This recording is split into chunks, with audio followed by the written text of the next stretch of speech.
Meu querido Paulo Somuti. Ah, que alegria falar com você, Luiz, na minha amada Bahia. Depois Ah, você de está em Arajuba, Guarajuba, não? hein? Você está aqui em Guarajuba, não? Eu queria estar, mas eu liguei pro meu barraqueiro lá, ele falou que se eu tenho que ficar debaixo de um coqueiro, porque os bares estão tudo fechados lá, que onde é que você vai abrir?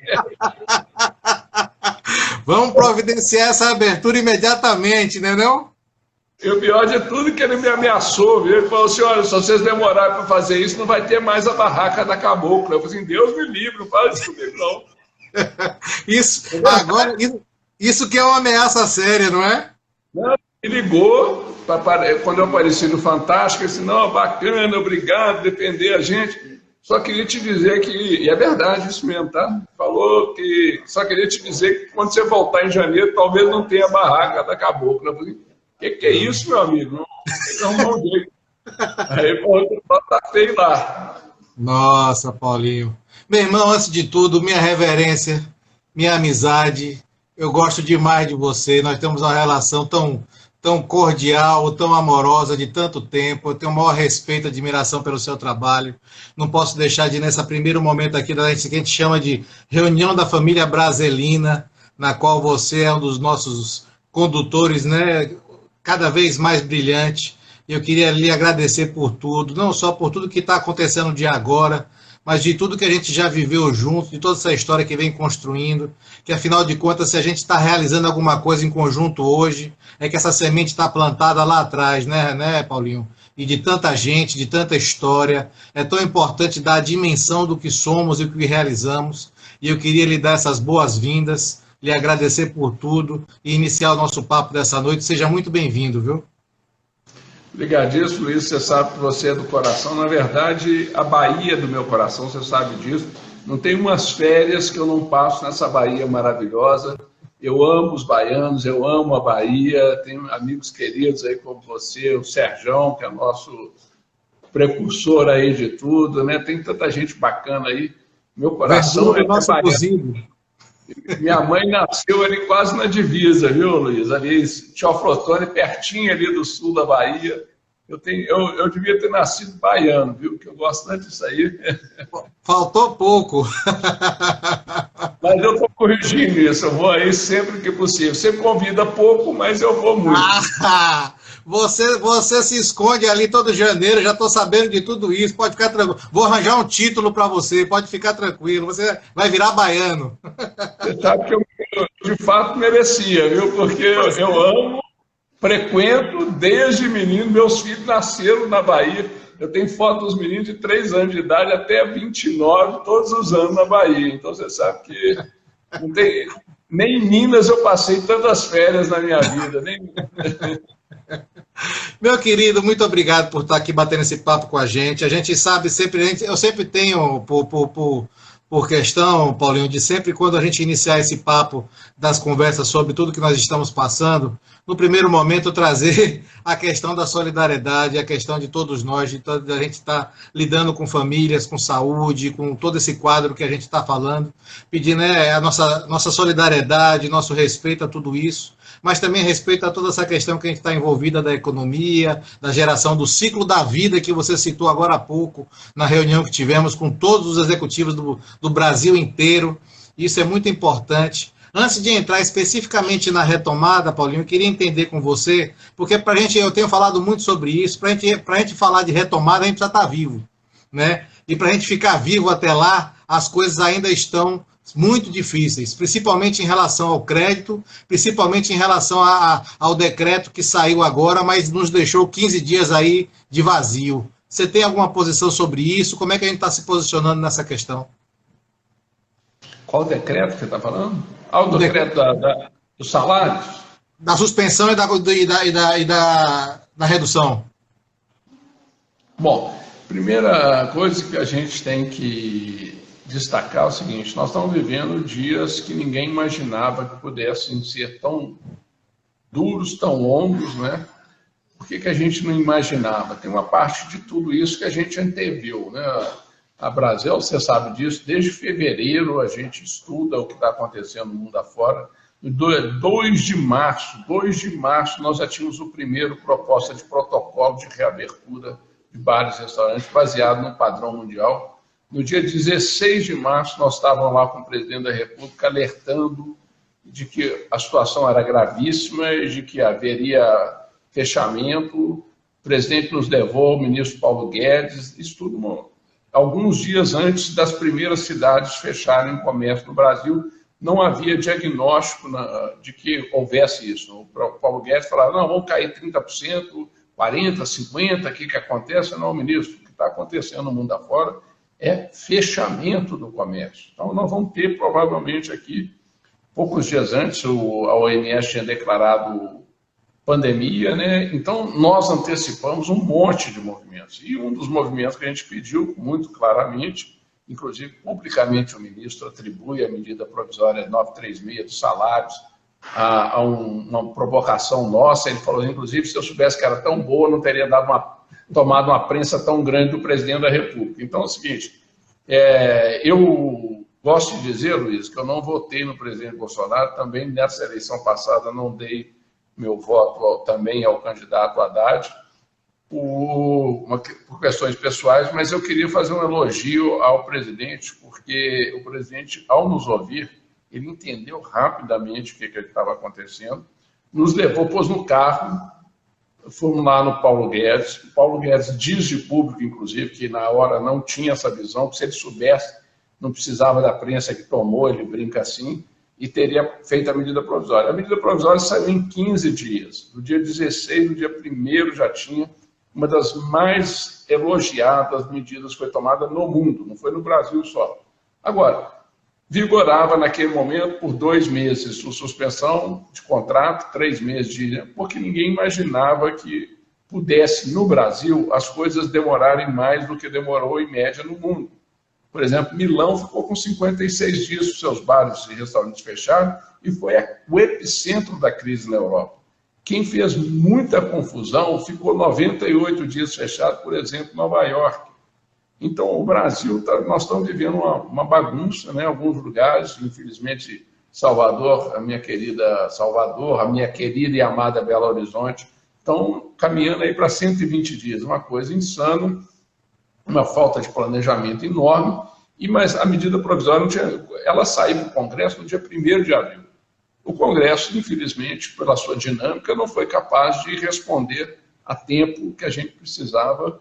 O Congresso demora quase 3 meses para aprovar a medida provisória e tem uma burocracia que demora 15 dias para ela valer. Então, a gente tem bastante ajuda, infelizmente, poderia ser melhor e não foi.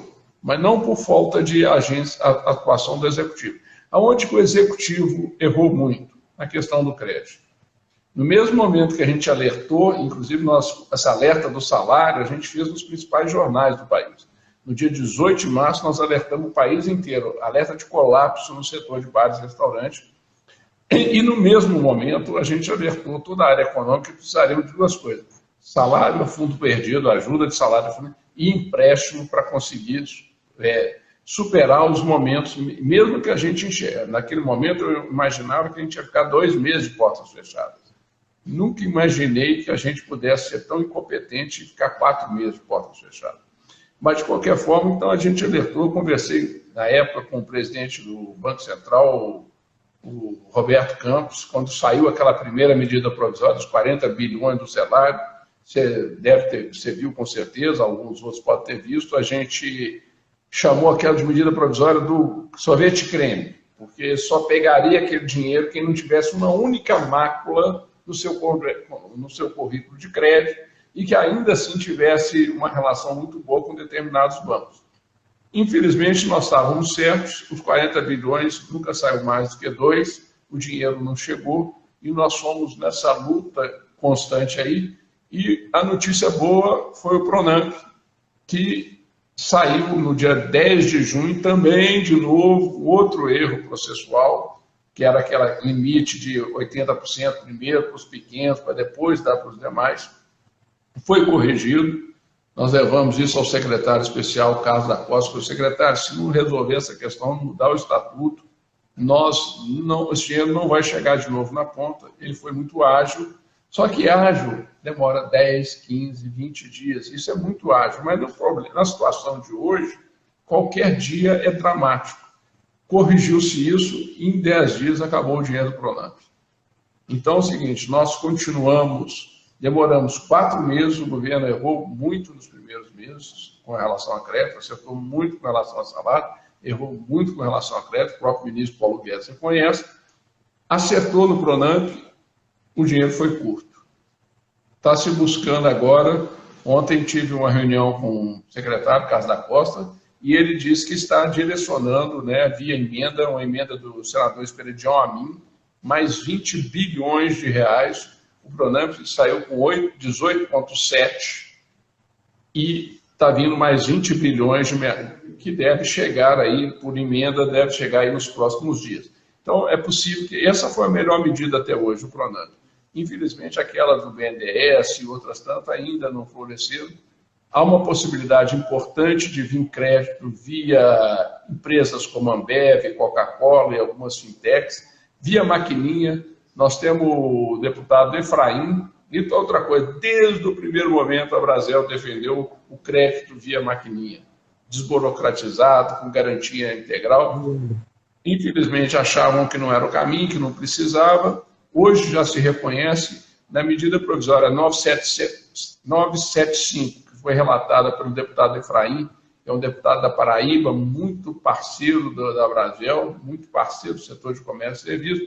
Foi aprovada agora, nós vamos ter um volume de dinheiro importante, inclusive para as empresas fora do Simples, acima de 4.800.000, com 100% de garantia, uma taxa em torno de 1% ao mês, e traz um volume novo de recursos, e inclusive parte desse recurso virá via maquininha, limitada a 50 mil o empréstimo. Ou seja, vai chegar o dinheiro? Vai. Vai chegar quando? Parte já chegou, 1/3 dos empresários do setor já conseguiram acesso ao Pronamp, 2/3 ainda não conseguiram, ou seja, muita gente, a maioria não conseguiu. A gente espera que nessa nova injeção de recursos possa acontecer, atender esses 2/3, virá medidas para quem está fora do Simples, que é fundamental, porque às vezes as pessoas quem está fora do Simples é grande. Qual a diferença de um empresário que fatura 4.800.000 por ano e aquele que fatura 4.801.000? Esse 1 centavo impediu dele ter acesso a uma linha de crédito, que é muito ruim, mas a gente está buscando corrigir. Então é o seguinte, até o final de março haverá bastante recurso, as coisas estão melhor do que estiveram há 10 dias atrás, mas, lamentavelmente, o dinheiro chegou tarde demais para muita gente. Você acredita que essa nova injeção de crédito no Pronamp ela aconteça em algum certo tempo, delta de tempo, Paulinho? Eu te diria que ela não deve passar do mês de julho. Até o final de julho ela acontece. O que é importante o governo estar observando? Porque o fundo garantidor do Pronamp, ele chama FGO, e ele tem por objetivo, primeiro, proteger a pequena empresa, aquela que fatura menos de 360 mil por ano. Então, o governo está checando para ver se houve acesso dessa pequena empresa. Eu tive informação que o objetivo é que pelo menos 80% desses recursos vão parar nos pequenininhos, 75% pelo menos foram, ou seja, algo bastante razoável. Então o governo está só querendo ter certeza que está chegando também para o pequeno, porque não adianta socorrer o simples e deixar o pequenininho lá fora.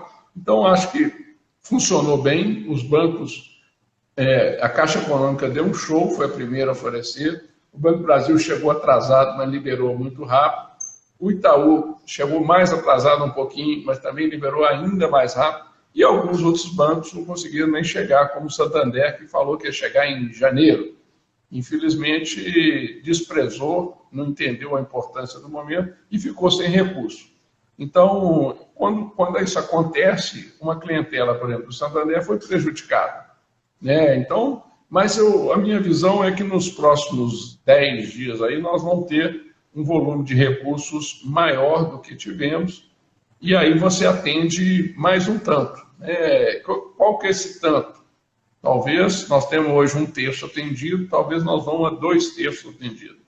Para atender mais amplamente, nós vamos ter que aguardar a aprovação no Senado, inclusive quem tiver contato com o senador, pedir para ser o mais rápido possível, da medida provisória 975, que foi realizada pelo deputado Efraim, que já foi aprovada na Câmara, está no Senado. Então, é possível que em agosto nós tenhamos, além de um Pronamp revigorado, a gente tenha também já os recursos da medida provisória 975. Na discussão ontem, Paulinho, lá no webinar, inclusive promovido pela Abrazel, mais uma vez com agilidade gigantesca aí por todos vocês, inclusive da Nacional, mais uma vez, discutindo esse decreto, a sua suspensão do contrato de trabalho, a redução da jornada, com o João Paulo, lá do Ministério da Economia.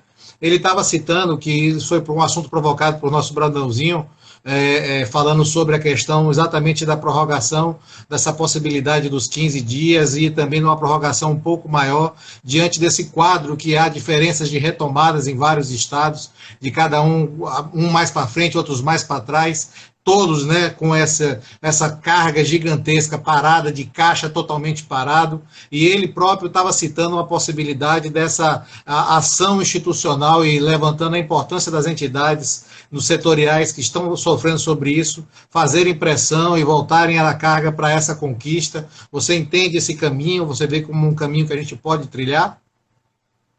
Com certeza, o que a gente viu é o seguinte: o governo atuou via medida provisória dentro dos limites orçamentários, né? E o Congresso ampliou esse limite, criou o famoso orçamento de guerra, que tem muito mais flexibilidade do que tem o governo. Então, a gente tem que, de fato, levar a nossa demanda, levar a nossa pressão para o parlamentar, né? Seja ele senador, seja deputado, inclusive levar o apoio, tá? Porque uma coisa importante, que o Brasil tem sido muito ágil. O problema é que a crise é muito grave e muito intensa, mas o Brasil tem sido muito ágil sob o ponto de vista de resposta do Executivo e do Legislativo Federal. Por que eu diria isso? Porque, você imagina, nós estamos tomando todo um conjunto de medidas importantes num ambiente de teto constitucional, ou seja, o governo está limitado dos seus gastos. Nós temos um problema enorme político no país, nós temos eleições municipais que, inclusive, restringem alguns movimentos de prefeitos, por exemplo. Agora, então, assim, poderiam estar num ambiente mais harmônico, né? Infelizmente, às vezes, a gente está enfrentando prefeitos, governadores desentendendo, com o presidente da República. Então, tudo isso tornou a recuperação, a retomada, em especial no Brasil, uma coisa muito mais complexa do que lá fora.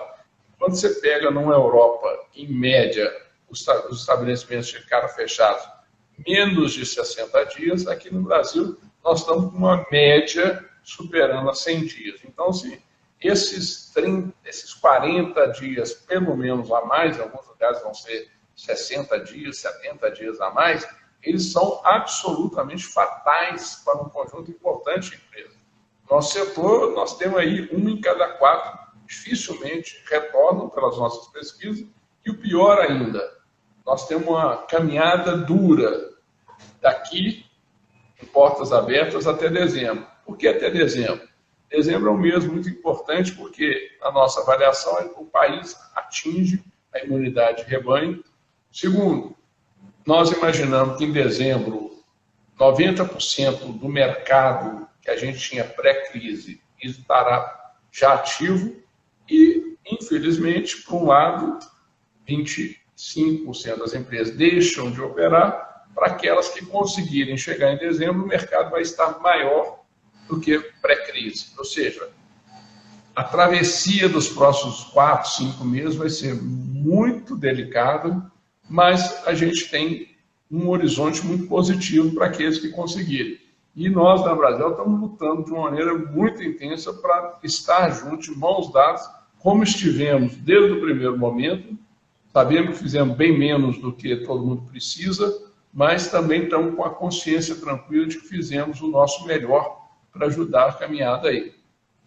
E me diga uma coisa, Paulinho, partindo já para essa segunda esfera da retomada, como é que você está vendo essa questão da retomada? Como é que você está acompanhando isso também? Porque aí começam todos aqueles que é como nós aqui em Salvador, especificamente, mas na Bahia de uma maneira geral ainda, na expectativa da retomada, todas essas incertezas, tanto de quando de como o mercado está se comportando ou vai se comportar. Como é que você enxerga isso? Como você tem essa visão macro de todas as experiências que podem ser trazidas para cá para a gente avaliar e analisar o quadro?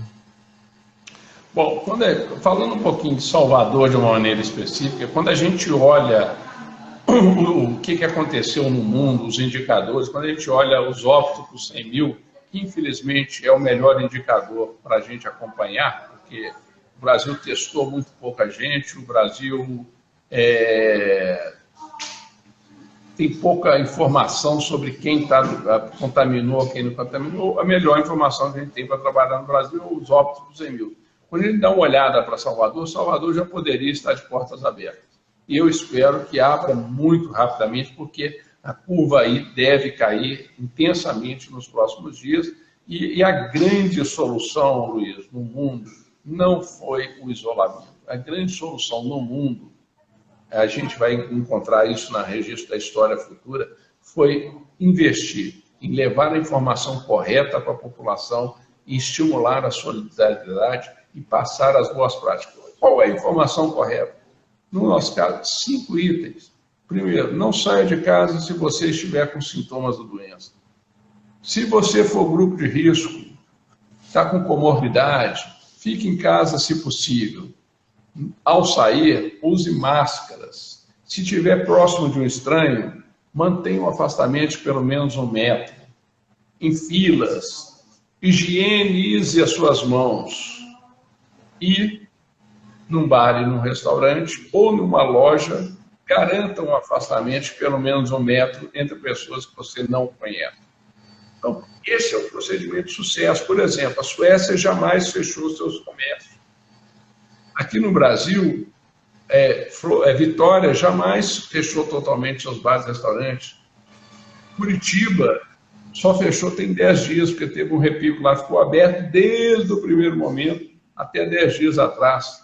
Florianópolis, que eu considero a melhor gestão de crise, a gestão tanto da questão da saúde quanto da gestão econômica. Fechou um dia antes de Belo Horizonte, por exemplo, ficou fechado por apenas 35 dias. Reabriu o seu comércio, está faturando 60%, 70%. Qual foi a diferença entre esse tipo de líder e o líder de Belo Horizonte, por exemplo? Acreditou-se na transparência, na informação correta para a população e no estímulo de um convívio seguro. Inclusive, a nossa provocação aqui em cima, não sei se está aparecendo aí para vocês. Tá. É uma reabertura segura. A gente não acredita no hashtag Fique em Casa. A gente acredita no hashtag abertura segura. Fique seguro. E quem apostou na educação, o gestor público, o prefeito, o governador, o presidente que apostou na educação, escolheu os melhores resultados. Então, Salvador está em condições de abrir. Agora, nós vamos ter que ser, quando eu falo, não só nós operadores, nós líderes setoriais, mas nossa sociedade, aí em Salvador ou em qualquer lugar na nossa Bahia querida, toda na nossa Minas Gerais, nós temos que ser respeitosos uns com os outros, solidários, tomar esses cuidados básicos e abrir a porta. Não tem mais condições de ficar com portas fechadas. Então, está na hora de abrir e a fórmula é conhecida mundialmente.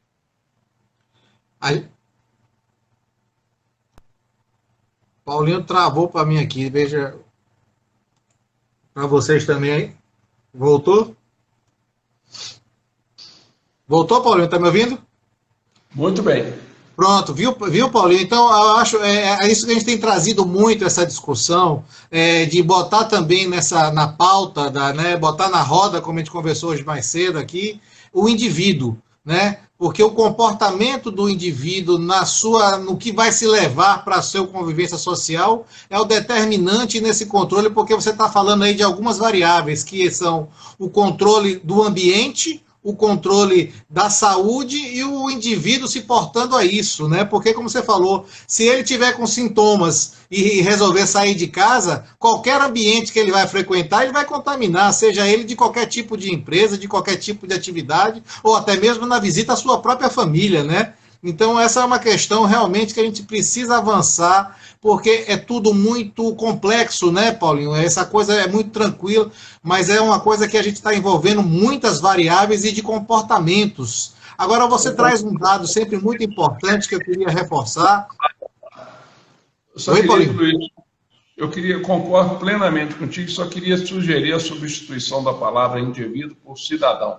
Certo. Porque o exercício da cidadania, ele se dá na plenitude quando você respeita aos outros, quando você toma atitudes que você sabe que tem que tomar. Então é o seguinte, eu estou no ambiente coletivo, vou usar máscara, estou com a minha família numa mesa, tudo bem, já corro esse mesmo risco em casa. Então, o cidadão tem que assumir o protagonismo. Nós temos que abrir... Uma coisa que eu tenho dito, Luiz, é muito importante, nenhum prefeito, nenhum governador e nem mesmo o presidente da República foi eleito com mandato para decidir das nossas vidas. Nós estamos numa situação muito importante, que é uma crise de saúde que mata, é uma crise econômica que mata empresas, mata empregos e mata, inclusive, pessoas, porque a gente sabe que a falta de dinheiro ela é tão fatal quanto o vírus, e estes governantes, eles deveriam estar sendo absolutamente transparentes, eles deveriam estar com um diálogo muito maior do que tem tido, e, acima de tudo, eles deveriam estar compartilhando as decisões com a sociedade. Então, é uma coisa que, infelizmente, nós, enquanto cidadãos, ainda não sabemos cobrar, e os nossos governantes ainda não sabem praticar. Se você olhar para o sul do Brasil, você tem um sucesso completamente diferente. Você tem bares, restaurantes, muito menos dias fechados, mesmo onde fechou, em Porto Alegre, em Curitiba, para você ter uma ideia, nunca fechou tem 10 dias atrás. Florianópolis ficou fechado por 35 dias. Então, há sim casos de sucesso no Brasil educado, no Brasil coletivamente educado, respeitoso. Assim, é possível a gente conseguir fazer as coisas bem feitas aqui. E não é coisa de europeu, não é coisa só de japonês, é coisa de brasileiro que acredita no cidadão, que investe na educação. Me diga uma coisa, Paulinho, você sempre traz um dado importante, que eu acho que é importante a gente dar subsídios e entender esse universo, como você mesmo colocou. A Brasel foi uma das entidades que lá atrás prontamente já lançou suas cartilhas, seus protocolos, baseados em estudo, como você mesmo colocou, desde antes dessa coisa chegar, fevereiro já existia esse assunto em pauta, acompanhando o que estava mundo afora. Nós tivemos a oportunidade de dialogar com diversos consultores e pessoas que estavam vivendo vários momentos na Europa, nos Estados Unidos, fora. Isso trouxe subsídios para entender. E eu me lembro que hoje à tarde ainda você estava falando sobre isso, do índice, que é esse índice de 50 mortes por 100 mil. Não é isso que é um indicativo que você coloca como esse indicativo trazido em todo mundo. Queria que você reforçasse e trouxesse um pouco esse elemento, porque nós estamos aqui, antes de entrar aqui, estava avaliando isso para falar com você, nós estamos em Salvador com 52,7. Eu tenho um dado atualizado de Salvador que já é 58, tá? Então, deu uma crescida. O que acontece? Em média, essa é uma comunicação muito difícil de se fazer com a sociedade.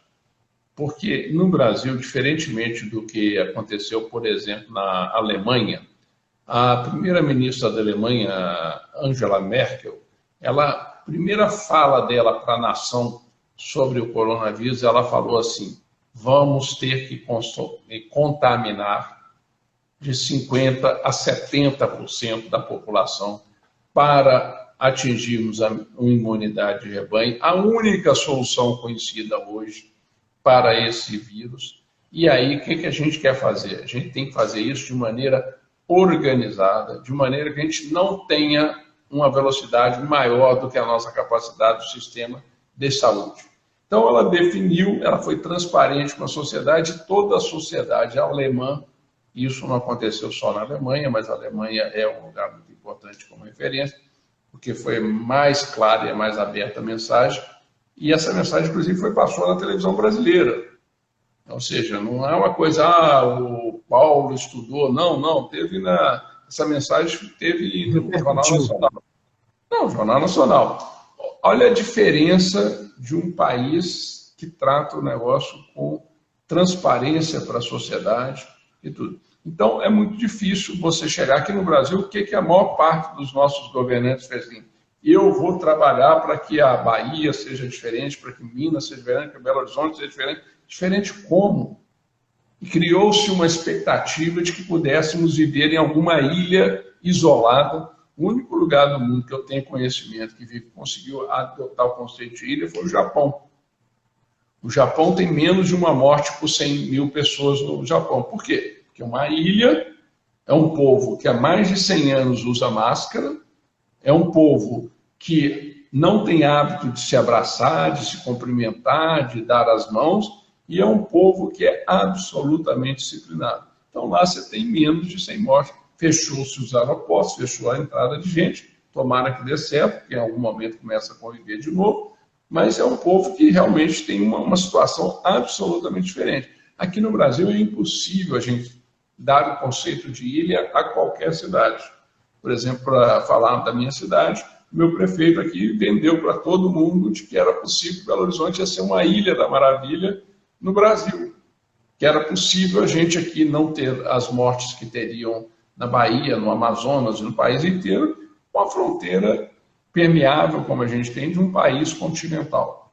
Então, assim, quando a transparência falta, tudo mais fica difícil. E o pior de tudo, muitos desses governantes, eu não acompanhei especificamente aí na Bahia, colocaram o empresariado como aquele que escolhe entre o dinheiro e a vida. Porque vocês querem reabrir, porque vocês não preocupam com a vida, só preocupam com o dinheiro. Então, todo o discurso educativo, racional, fica muito complicado.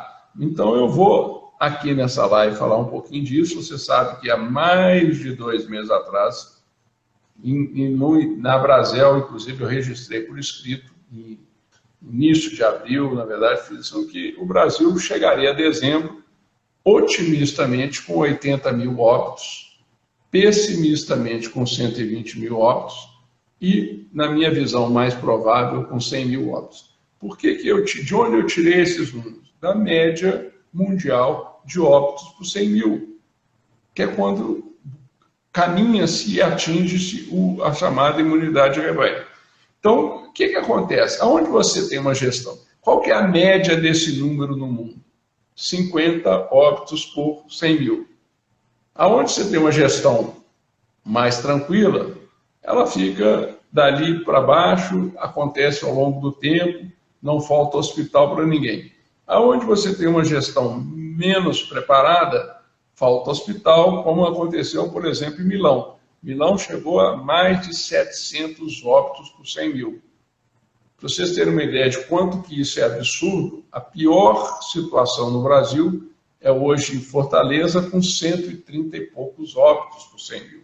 Então, Milão foi pego de surpresa, foi a primeira cidade na Europa a ser pega, como São Paulo aqui, e teve essa situação dramática, que todo mundo viu na situação. Nós devíamos ter aprendido com Milão, e, por exemplo, São Paulo, o governador Dória, para mim, fez o mal maior ao país, porque ele, ao determinar o fechamento de todo o estado de São Paulo, ele erra de 2 formas muito importantes. Primeiro, na minha opinião, ele deveria ter fechado só a região metropolitana, porque São Paulo, como especialmente Manaus, Rio, Fortaleza, Salvador um pouco menos, porque perdeu muitos voos internacionais, Recife, são os lugares que o vírus entraram, vieram da Europa e vieram dos Estados Unidos.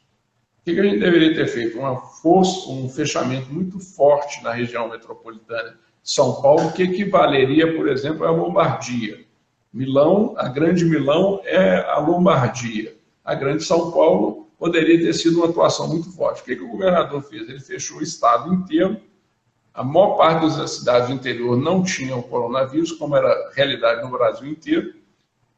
Vários estados seguiram a mesma receita do governador de São Paulo, fecharam. Minas fechou, Bahia fechou, Tocantins fechou. Tinha lugares que o vírus não tinha eu brinco que nem na imprensa tinha chegado o vírus ainda e já estava fechando o estado. O que aconteceu? Voltando a São Paulo. São Paulo, o interior de São Paulo hoje está com caminhando para 120 dias de portas fechadas e o vírus está chegando lá agora. As empresas estão absolutamente enfraquecidas recebendo o vírus. O interior da Bahia, a mesma coisa. O interior de Minas. Minas tem uma vantagem que o governador aqui liberou. Então, a gente tem cidades no interior que ficaram 30 e poucos dias só de portas fechadas e estão lidando de uma forma diferente. Mas, em geral, os governadores todos seguiram São Paulo, fecharam antes da hora o seu interior, ou muitas vezes antes da hora o seu estado, né, porque alguns estados nem tinham. Então, esse conjunto de erros foram se acumulando e gerou uma das piores gestões no mundo da retomada. Né? Aproveitando esse gancho que você está puxando para a retomada, Paulinho, eu queria ver com você a discussão que a gente está enfrentando, e isso é uma coisa que tem acontecido no Brasil inteiro, dos protocolos sanitários, né? E que a gente está esbarrando basicamente em alguns pontos, são eles: transporte, horário de funcionamento, o famoso self-service, atendimento e rodízio, que são as grandes discussões de protocolo. Como é que está isso? Como é que você enxerga todo esse movimento, para depois até entender como é que está o comportamento de mercado? Mas em termos de protocolos sanitários, como é que está essa discussão por aí afora? Bom, de novo, as boas práticas são as mesmas no mundo inteiro. A primeira notícia muito importante, que foi mal divulgada no Brasil, é que não há transmissão do vírus pela comida. A OMS disse isso, a Anvisa ratificou, e infelizmente isso não foi muito bem divulgado, mas não há. Bom, e a partir daí os protocolos passam a ser muito simples: é o afastamento de pelo menos 1 metro entre cadeiras ocupadas, lavar as mãos, tomar os mesmos cuidados numa fila para entrar, para pagar. O Comida Aquilo que chegou, teve jornalista de São Paulo, falava: é o fim do Comida Aquilo. De forma alguma. O Comida Aquilo não tem nenhum problema. Por quê? Até porque se você higienizar 100% das mãos antes de servir, o único risco que o Comida Aquilo tem adicional ao à la carte é você pegar a mesma colher e servir. Porque aí você tem o contato da mão, que pode gerar. Se você higienizou a mão corretamente, está tudo bem. Alguns estados adotaram o princípio de alguém tem que servir, que é exagerado, mas é melhor do que determinar o fim do Comida Aquilo. Então, há muita desinformação no Brasil, há muita decisão errática, e com isso o setor sofre, o emprego sofre e o país perde, né? Agora, os protocolos de reabertura são muito simples e, infelizmente, no Brasil, cada governador quer ter um para chamar de si, cada prefeito quer ter um para chamar de meu. Então, por exemplo, tem cidades que fizeram protocolos muito razoáveis, por exemplo, o Rio de Janeiro. A mídia é curiosa, porque o Rio de Janeiro teve aquele primeiro dia lá na Dias Ferreira, no Leblon. Aquilo foi uma rua numa cidade de 7 milhões, 6 milhões de habitantes, e ninguém mais viu, por exemplo, a Copacabana, que é um dos lugares mais importantes do planeta, mais cidade, ninguém achou uma evidência de conduta errada em Copacabana, ninguém achou uma evidência de conduta errada na Tijuca. E o Rio teve um momento ruim naquela rua. O que aconteceu? A imprensa denunciou, a Brasel foi lá, conversou com a turma, a pessoa que agiu errado lá, que desafiou a autoridade, foi demitida pela empresa, ou seja, a sociedade reagiu e o Rio funciona muito bem. Como? De 11 às 22, todos os dias da semana, buffet aberto, é a cidade que cai as mortes. Então, assim, não é por aí, não é cada um querendo inventar o seu protocolo cada vez mais rigoroso para falar que está cuidando de vida. Quanto mais os protocolos são criativos, pior eles são, porque o cidadão não consegue cumprir regras que não fazem sentido. Por exemplo, aqui hoje minha cidade divulgou um protocolo. Se quiser, pode ter no máximo uma pessoa, incluindo funcionários por 7 metros quadrados. Isso é uma coisa absolutamente insana. E numa mesa só pode ter 2 pessoas. Quer dizer que se eu for eu, minha mulher e meu filho, já não posso sentar na mesma mesa. Então, quando o protocolo é ruim, o resultado final é ruim. Por quê? Ele é economicamente ruim para nós, mas ele é também um sinal verde para a sociedade. Fala assim, se o cara não sabe legislar, eu faço o que está na minha cabeça. E quando cada um faz o que está na sua cabeça, o resultado nunca é positivo. A gente tem conversado muito nisso, porque uma coisa é protocolo sanitário, do risco sanitário, né, Paulo? Outra coisa é protocolo político, né? E a gente precisa fazer com que essa distinção seja muito clara, que, na verdade, não aconteça o protocolo político, porque gera toda essa distorção e gera elementos que realmente altamente perniciosos, e aí não é só por uma questão de economia, né? É por uma questão de que começa a incutir medo e começa a incutir inverdades no comportamento que faz com que a gente distorça toda uma realidade que já está bem clara, né, Paulinho? Ela será diferente daqui por diante. Né? Não haverá retrocesso nesse caminho, há novos aprendizados e novos comportamentos, não é isso? Sim, embora o novo normal não seja tão diferente do que era antes. Por quê? Primeiro, gente quer ser cuidado por gente. Ninguém quer viver isolado, em quarentena, em apartamento fechado. Ninguém quer ficar a 2 metros um do outro. Nós queremos estar seguros uns com os outros. Temos um risco nisso? Temos um risco. Atravessar uma rua é um risco. Pegar um avião é um risco. Andar de carro é um risco ainda maior. Então, correr risco faz parte da vida. Agora, o que você chama de protocolo político, hoje tem sido, inclusive, em alguns casos, uma covardia política. Porque tem muito político que não está tendo coragem de tomar a melhor decisão, porque a eleição está ali, ele está mais preocupado na demagogia do que na boa decisão. Tem muito político que não acredita no cidadão, não acredita na informação, não acredita na educação. Ele acha que ele é o melhor, o senhor, ele sabe o que é melhor para cada um. Não pode ser. Esse Brasil tem que ser superado. E aí eu concordo contigo. Eu acho que quando a gente passar por tudo isso, muitas atitudes vão ter que ser, dos nossos governantes, vão ter que ser avaliadas. Nós vamos ter que entender que tipo de governante nós queremos. Aquele governante que acha que é melhor que todo mundo, aquele governante que entende o seu papel e compartilha decisões, que atua de maneira transparente. Acho que faltou muito isso no Brasil e essa conta vai ser cobrada mais à frente deles e vai ser um legado coletivo. Me diga uma coisa, Paulinho, voltando ao papo de mercado nosso, de setor de bares e restaurantes, a gente já passou por um primeiro momento do entendimento lá da sobrevivência, dos recursos da linha de crédito, da nova luta contra a MP do salário, a favor da gente buscar condições de sobrevivência. Você já pontuou para a gente a questão do mercado atingindo até dezembro seu patamar de até 90% do que era. Infelizmente, esse delta de tempo agora aqui, dos próximos 60, 90 dias, fundamental de conseguir sobreviver e passar esse fôlego. A gente falou dos protocolos, da retomada desse universo, como aqui já estaria preparado, ponto para isso, da segurança do nosso setor. Agora, como é que você tem os horizontes, que são outras perguntas que todos aqueles já estão se planejando. Nessa retomada, como é que o mercado está reagindo, como é as experiências de números que nós temos Brasil afora, que possa subsidiar esse cara que está aí, esse empresário, esse empreendedor que está tentando construir seus cenários? Bom, primeiro, que em termos de média, as coisas mudam um pouco em relação ao Brasil e ao mundo. Como é que foi nos Estados Unidos, como é que está sendo aqui? Os primeiros 15 dias de reabertura, faturamento 10%, 15%, 20%, fecha o mês, em média, na ordem de 30%, e a partir daí começa a crescer. Agora, o que é diferente? Primeiro, obviamente, você vai a uma abertura de São Paulo, que limitou até às 17 horas, o faturamento está sendo a metade do que está acontecendo no Rio, que liberou até às 22 horas. Inclusive, nós temos Goiânia, liberou até meia-noite, acho que, se não me falha a memória, Maceió liberou até meia-noite. 70% da venda do setor acontece de noite, então não faz sentido abrir com a restrição da noite.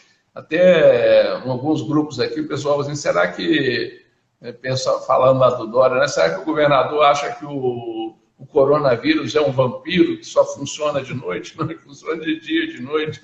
Então, essa é uma coisa que a gente enxerga positivo. E essas decisões fazem toda a diferença. Bom, mas de qualquer forma, a retomada é dessa faixa de 15% nos primeiros 15 dias, chega a 30% com um mês e vai subindo, mas ela não se dá de forma igual em estabelecimentos. E aonde que ela está sendo melhor e aonde que ela está sendo pior? Nos estabelecimentos que atendem a classe CDE, a retomada está sendo muito mais vigorosa, 50%, 60% do faturamento. E aonde atende a classe AB, a retomada está sendo muito pior, 10%, 15%, 20%. Por que acontece isso? Porque a classe AB ela foi mais amedrontada, ela teve mais condições de ficar em casa, então ela está muito mais receosa de uma retomada e, além disso, é onde os holofotes também estão maiores. Né? Se chega lá, o cara está 1 centímetro abaixo do metro, já se quer multar, já se quer fazer isso ou aquilo. Então, infelizmente, o Brasil é assim, né? Muito heterogêneo, e quem estiver atuando com seus negócios nas áreas mais populares, certamente terá uma recuperação muito mais rápida e muito menos sofrida. Quem estiver nas áreas de maior visibilidade, mercado AB, a retomada tem sido ainda mais difícil e mais arriscada. Você acredita, então, pelas projeções e pela experiência mundo afora, esse mercado tende a se estabilizar mais rapidamente do que a gente estava pensando um pouco tempo atrás, quando isso, já que você está trazendo o número de dezembro, a gente está chegando a 90% do faturamento anterior. É isso que tem se configurado o mundo afora?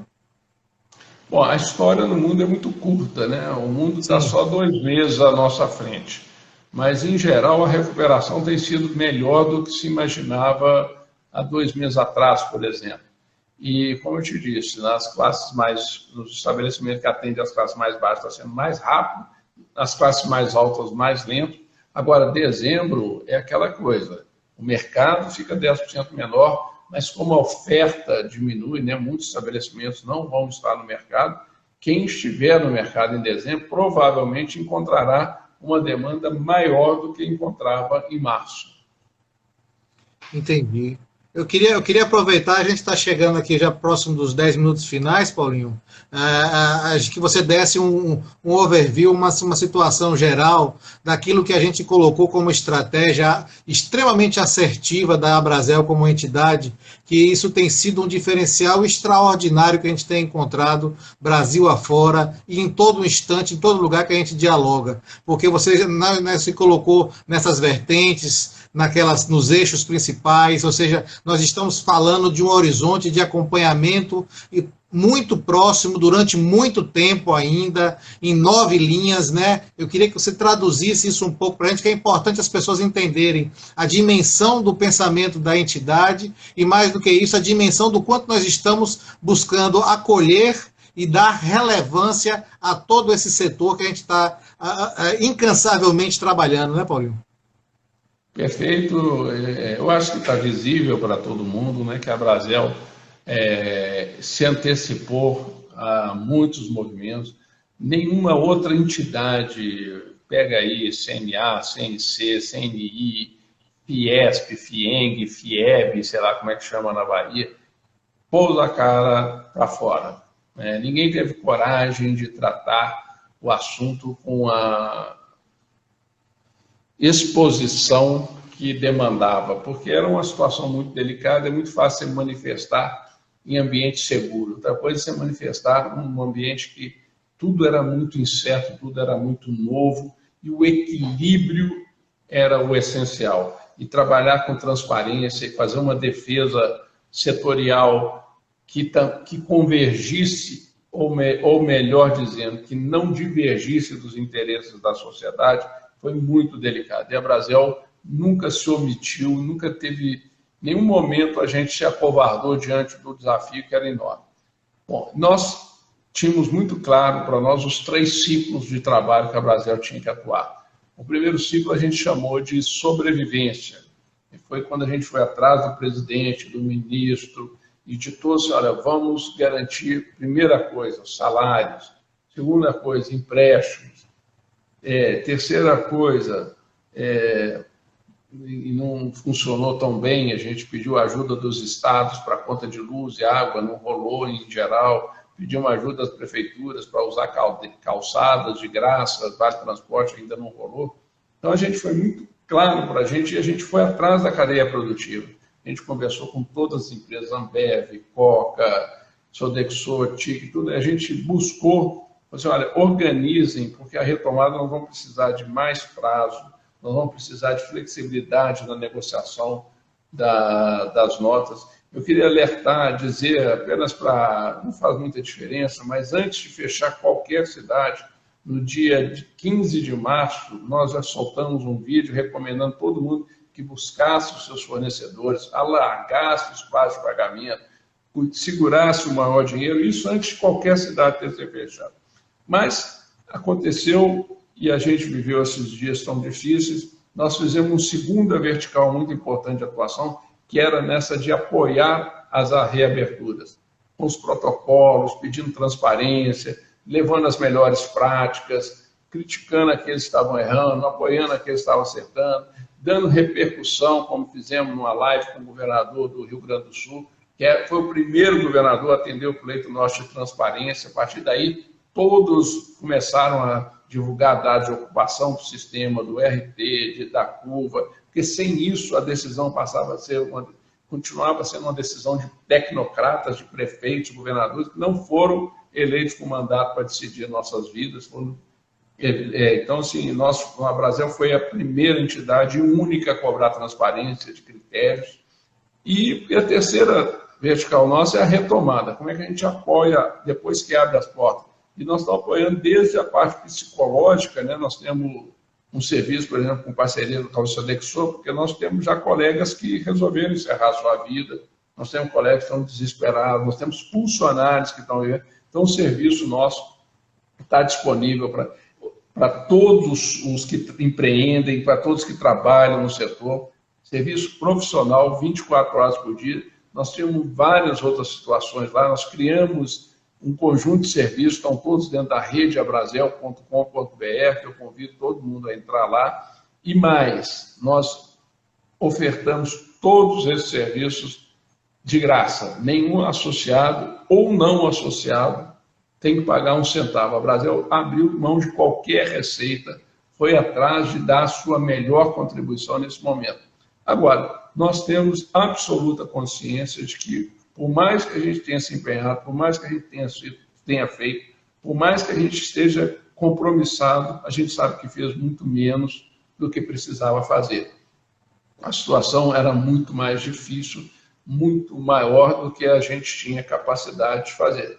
O que eu tenho para dizer em nome de todos da Brasel, e especialmente do nosso time de colaboradores, do nosso time de presidentes, inclusive, um destaque muito importante para os nossos presidentes, porque os nossos presidentes trabalham voluntariamente e eles estão vivendo a mesma crise que todo mundo que empreende no setor, com seus negócios, vivendo todas as dificuldades e ainda estão separando uma parte importante do seu tempo para lutar pelo coletivo. Então, nós sabemos que o que fizemos é insuficiente, a gente gostaria de ter sido capaz de fazer muito mais, a gente vai lutar para fazer muito mais, mas a gente, ao mesmo tempo, está com a consciência de que fizemos o nosso melhor e com a expectativa de que o que fizemos tenha feito diferença nessa jornada tão difícil que o setor está vivenciando.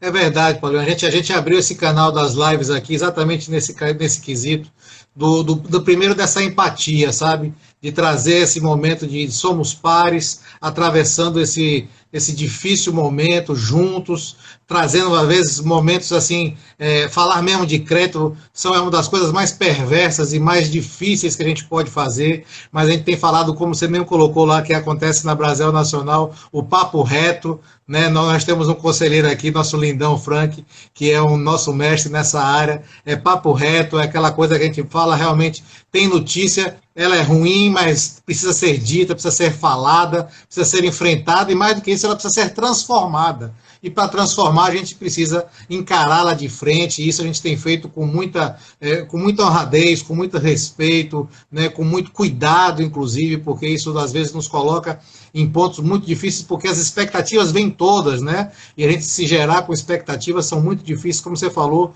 tem enfrentamentos psicológicos aí muito grandes. Eu mesmo já acompanhei também algumas coisas muito tristes e que a gente vê aí os horizontes cada vez mais se desenhando. Antes da gente finalizar, Paulinho, nós estamos também num processo grande de interiorização, numa parceria com a Secretaria de Turismo do Estado. Nós estamos chegando hoje a 133 cidades da Bahia, diretamente, muito bom isso. Nós estamos em grupos de WhatsApp dialogando com quase 600 empresários. E tem nosso núcleo lá na Costa do Descobrimento nascendo, que já é uma conversa antiga, que você já teve conosco lá algumas vezes, Arraial, Porto Seguro, e o pessoal de lá está vivendo essas expectativas e estão muito preocupados. Queria uma notícia sua do seu achar em relação à retomada em ambientes como aquele, em Porto Seguro, que são extremamente turísticos e voltados para esse equipamento, para a gente dar esse gancho final aí de 3 minutos. Pois é. Infelizmente, na minha visão, a gente deveria talvez estar fechando Porto Seguro agora e não há tanto tempo atrás. A gente deveria estar fechando o interior da Bahia, como o interior de São Paulo, há poucos dias atrás e não há tanto tempo atrás. O setor de turismo, junto com, obviamente, nós somos, né, 50% do emprego do turismo, 1/3 da receita. Nós somos uma parcela muito importante do turismo, mas o turismo não é só bar e restaurante, tem muita gente sofrendo, tem, né, atividade fortemente impactada, e a gente está tentando trabalhar junto às nossas autoridades, e não é só um trabalho junto às autoridades, é junto à sociedade, porque mundo afora, especialmente na Europa, a grande maioria dos países, a gente tem mapeado pelo menos 20 países, tomaram medidas específicas para ajudar o setor de bares e restaurantes e o setor de entretenimento, que eles chamam muito lá fora de entretenimento, de turismo. Por quê? Porque foi um setor mais afetado do que as demais atividades. Nós temos atividades que nessa crise saíram ganhando dinheiro. Nós temos atividades que perderam pouco, empataram. Agora nós temos atividades que saíram absolutamente prejudicadas de uma maneira desproporcional em torno de um benefício que é coletivo, que foi o isolamento, que foi o fechamento. Então, nada mais justo, e assim tem sido conduzido na Europa, inclusive o presidente Trump fez um pedido ao Congresso que ajude o setor de bares e restaurantes de uma maneira diferenciada, e entretenimento, que lá entretenimento é mais ou menos o que eles chamam de turismo. Então, é o seguinte, nós, na nossa Bahia maravilhosa, no nosso Brasil turístico, nós vamos ter que sensibilizar a sociedade brasileira que nós pagamos uma conta maior do que a maioria. E essa conta tem que ser compensada com ajuda adicional. Na Europa tem sido muito comum a redução de impostos, é mais ou menos a linha que está acontecendo nos Estados Unidos. A Inglaterra, né, Londres, a prefeitura está pagando 50% da despesa de quem vai a um restaurante limitado a 50 euros. Para quê? Para injetar recursos no setor que é o maior empregador e foi um dos maiores prejudicados. Aqui no Brasil ainda não temos nenhuma iniciativa. Levei esse assunto ao ministro Paulo Guedes. Ontem voltei esse assunto ao secretário especial Carlos da Costa. Nós temos que nos articular, nós temos que sensibilizar a sociedade, as nossas autoridades, os nossos parlamentares, que esse é um setor que vai precisar de uma ajuda adicional diferenciada, até porque pagamos uma conta maior pelo coletivo do que os demais. Então, Paulinho, estamos chegando no minuto final. Não poderia deixar de lhe registrar minha admiração, meu respeito, minha gratidão, né? E eu quero já deixar aqui o nosso convite para o dia 23 estarmos juntos novamente. E queria que você finalizasse com seus 30 segundos que o Instagram nos coloca. Um beijão para todos os baianos, você em especial, que é um querido amigo. Eu tive uma visita uma vez, um amigo chegou lá na Bahia, lá na minha casa, e falou, Axé, eu achei que era o nome dele, prazer, Paulinho. Aí depois que eu queria desejar um axé para todos vocês aí, que agora eu já estou mais baiano. Um beijo.